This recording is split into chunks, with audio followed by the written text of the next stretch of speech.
JLKM नेता जयराम महतो ने विधानसभा के बजट सत्र के दूसरे दिन जैक पेपर लीक, जेपीएससी अध्यक्ष की नियुक्ति और परीक्षा कैलेंडर जारी करने समेत कई मुद्दों पर मीडिया से बात की। उन्होंने कहा कि सरकार अगर गंभीर हो जाए तो पेपर लीक प्रकरण एक पल में रुक जाएगा। उन्होंने कहा कि निसंदेह पेपर लीक मामला बेहद संवेदनशील है, सरकार को इस पर संजीदगी से विचार करना चाहिए। जयराम महतो ने यह भी कहा कि पेपर लीक मामले को रोकने के लिए सबसे जरूरी है कि ब्यूरोक्रेट्स को दुरुस्त किया जाए। ब्यूरोक्रेट्स पर अगर नकेल कस लिया गया तो मैं यह यकीन के साथ कह सकता हूं कि पेपर लीक के मामले को बहुत हद तक रोका जा सकता है। जेएलकेएम नेता ने जेपीएससी अध्यक्ष की नियुक्ति पर पूछे गए सवाल पर कहा कि जेपीएससी अध्यक्ष की नियुक्ति नहीं होने से कई अहम बहालियां स्थगित है। इससे विकास का काम भी अवरुद्ध हो रहा है।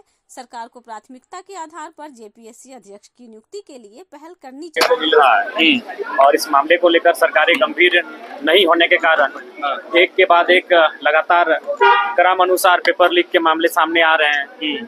कभी सीजीएल का पेपर लीक 2 बार पेपर लीक हुआ। अब 10वीं बोर्ड की परीक्षा का पेपर लीक का मामला प्रकाश में आया है।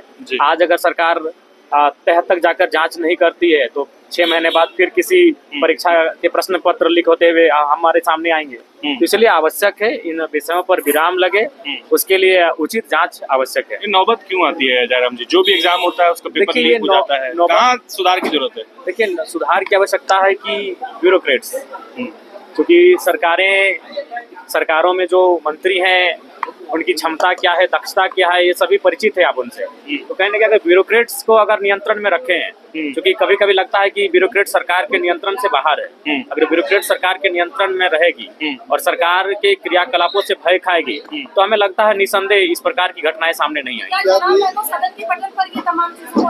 जी, निसंदेह रखेंगे। और चाहे प्रश्न पत्र लीक का मामला हो या जेपीएससी के जो छात्र आंदोलन कर रहे हैं, चेयरमैन नियुक्ति की मांग कर रहे हैं, नियमित परीक्षा कैलेंडर जारी करने की मांग कर रहे हैं, उन विषयों को सदन के पटल पे रखा जाएगा। धन्यवाद। जेपीएससी का अध्यक्ष नियुक्ति का मामला भी कोर्ट में था। जी, निसंदेह आज मुझे आशा है कि जेपीएससी अध्यक्ष नियुक्ति का मामला सदन पे रहेगा। प्रश्नकाल है जयराम जी, क्या तैयारी है आज?